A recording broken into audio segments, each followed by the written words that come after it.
आइए आज हम बात करते हैं कार्डियक आउटपुट इक्वेशंस की। तो देखिए हम पीछे सारी बात करके आ चुके हैं वेरिएबल्स की, ये पूरा हम डिटेल में बता चुके हैं सारी चीज़ें। अब यहाँ पे देखिए इसी को बताया गया है, बस बहुत आसान चीज़ें हैं जो पीछे हम बात करके आए, यही सारी चीज़ें यहाँ पे हैं। तो सबसे पहले देखिए स्ट्रोक वॉल्यूम क्या होता है। तो स्ट्रोक वॉल्यूम पहले बता चुके हैं कि एक बार कॉन्ट्रैक्ट करने में जितना ब्लड बाहर निकलता है इसी को हम स्ट्रोक वॉल्यूम बोलते हैं। ठीक है, तो देखिए स्ट्रोक वॉल्यूम क्या होता है, end diastolic volume minus end systolic volume. ये एन डायस्टोलिक एन सिस्टोलिक ये भी हम पीछे बात करके आ चुके हैं। यहाँ पे हम बताए थे कि एन डायस्टोलिक वॉल्यूम क्या होता है, एन सिस्टोलिक वॉल्यूम क्या होता है। ठीक है, तो देखिए एक बार फिर से हम आपको बता दें कि जब ये हमारा हार्ट जब रिलैक्स होता है ना, तो इधर हमारे लेफ्ट एट्रियम से ब्लड हमारे लेफ्ट वेंट्रिकल में आता है। ठीक है, तो जो रिलैक्सेशन होता है तो यहाँ पे जो ब्लड आ चुका ना रिलैक्सेशन के टाइम में, मान लो ये पूरा हमारा रिलैक्सेशन हुआ, इस टाइम पे जो ब्लड आया ना इसी को हम बोलते हैं एन डायस्टोलिक वॉल्यूम। ठीक है, तो एन डायस्टोलिक वॉल्यूम जब रिलैक्सेशन कंप्लीट हो जाता है उस टाइम पे जो इसमें ब्लड रहता है, और नॉर्मली लगभग हमारा 120 होता है। ठीक है, नॉर्मल हम बात करें रेस्टिंग कंडीशन में 120 होता है।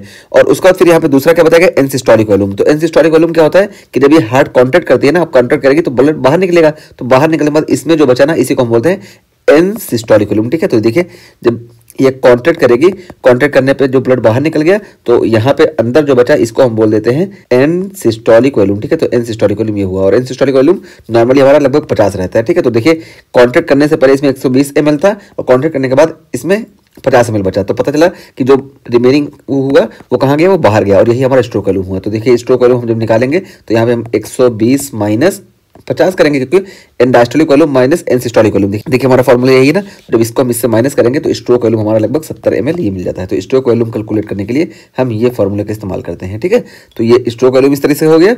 तो यहाँ पे देखिए स्ट्रोक वॉल्यूम की बात हमारी कंप्लीट हो गई, और यहाँ पे देखिए एन सिस्टोलिक वॉल्यूम को यहाँ पे इसका फुल फॉर्म बता दिया गया। ठीक है, अब बात करते हैं इजेक्शन फ्रैक्शन की। तो देखिए इजेक्शन फ्रैक्शन क्या होता है ना, तो यहाँ पे कितना, जैसे अभी हम बात किए कि वॉल्यूम में हम बात कर रहे थे कि यहाँ पे मान लो यहाँ पे 120 ml था, 120 में से 50 निकला तो ये हमारा स्ट्रोक वॉल्यूम हो गया। ठीक है, अब यही अगर हम फ्रैक्शन में बात करें कि यहाँ से कितना जितना भरा था उसका कितना फ्रैक्शन बाहर निकला, जैसे यहाँ पे देखिए फ्रैक्शन हमारा कितना बाहर निकला, अगर हम इसका फ्रैक्शन निकालें तो देखिए 120 भरा था और 120 से 70 बाहर निकल गया, तो इसको हम फ्रैक्शन निकालेंगे तो 70/120 जब करेंगे तो लगभग ये आएगा 0.58। ठीक है, इसको हम जब 100 से मल्टीप्लाई कर देते हैं तो ये हमारा 58 या 59% ये नॉर्मल हमारा जो होता है ये इजेक्शन फ्रैक्शन जाता है।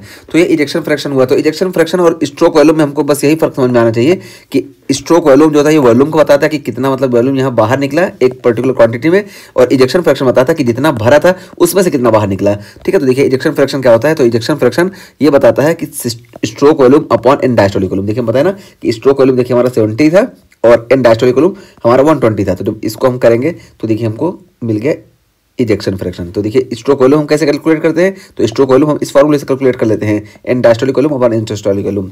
हमको अगर पहले से पता है तब भी ठीक है, नहीं पता है तो इस फॉर्मूले से हम स्ट्रोक वॉल्यूम कैलकुलेट कर लेंगे, तो ये हमारा 70 आ गया, और एन डायस्टोलिक वॉल्यूम ये देखिए हमारा फ्रैक्शन में हो गया, और इसको हम परसेंटेज में जब कन्वर्ट करेंगे तो 100 से मल्टीप्लाई कर देंगे और लगभग 58 to 59 आ जाता है। ठीक है, तो नॉर्मल हमारा इतना होता है, और ये हमारा इजेक्शन फ्रैक्शन हो गया। ठीक है, तो देखिए इजेक्शन फ्रैक्शन के बारे में क्या आता है कि ejection fraction is an index of ventricular contractility, कि वेंट्रिकुलर कॉन्ट्रैक्टिलिटी कितनी ज़्यादा है, क्योंकि अगर हार्ट मान लो बहुत अच्छे से भर रहा है लेकिन पंप नहीं कर पा रहा बाहर, तो इसका मतलब क्या है कि इजेक्शन फ्रैक्शन जो है यहाँ पे कम है। जैसे मान लो यहाँ पे आप बात करें कि ये देखिए ये हार्ट अभी तक 120 ml भर रहा था। ठीक है, अब आपका हार्ट जो है यहाँ पे हार्ट बड़ा हो गया और हार्ट में आपको 190 ml देखिए ये एन डायस्टोलिक वॉल्यूम आपका है, एन डायस्टोलिक वॉल्यूम 190 ml हो गया, लेकिन स्ट्रोक वॉल्यूम जो यहाँ पे निकल रहा है ना इस टाइम पे 70 ही है। ठीक है, तो 70 देखिए इस टाइम पे है और पहले भी 70 था, तो स्ट्रोक वॉल्यूम यहाँ पे भी 70 है जब, तो अब हम जब इजेक्शन फ्रैक्शन निकालेंगे तो देखिए 70/190 जब करेंगे तो ये जो है 0.36 लगभग होगा। ठीक है, तो 0.36 हो गया, तो देखिए कितना कम इजेक्शन फ्रैक्शन हो गया। देखिए इजेक्शन फ्रैक्शन यहाँ पे 0.58 था, यानी 58% लगभग था, और यहाँ पे देखिए 0.36 हो गया। हालांकि आप देखिए स्ट्रोक वॉल्यूम नहीं चेंज हुआ। ठीक है, तो स्ट्रोक वॉल्यूम और इजेक्शन फ्रैक्शन में यही फर्क होता है कि स्ट्रोक वॉल्यूम हम देखते हैं कि स्ट्रोक वॉल्यूम एक पर्टिकुलर वो है कितना भर रहा है कितना नहीं, इससे हमको नहीं ज़्यादा वो होता है। ठीक है, यहाँ पे स्ट्रोक वॉल्यूम हमको इतना मिल रहा है,